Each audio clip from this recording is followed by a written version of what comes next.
সব কিছু প্যান্ডেলের জিনিসপত্র চলে এসছে, যেমন চেয়ার, টেবিল, হাঁড়ি কৌড়ি, চামচ, খান্তা সব। আর বেদিটা এইখানেই হবে, ফুল দিয়ে কমপ্লিট হবে, কারণ ফুল এখনো পর্যন্ত হয়নি। তো বেদিটা এইখানেই হবে, দেখতে পাচ্ছ।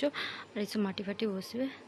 তো ব্যাস এইটুকুই। আর আমার বাড়ি হচ্ছে এইটা, তো বাড়ির সামনেই পুরো হচ্ছে।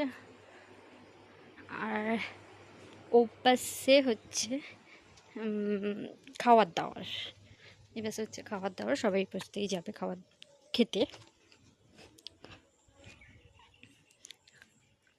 দেখতে পাচ্ছ এখন পর্যন্ত কমপ্লিট হয়নি, কমপ্লিট হলে ভালো লাগবে। তো অতটুকুই দেখালাম।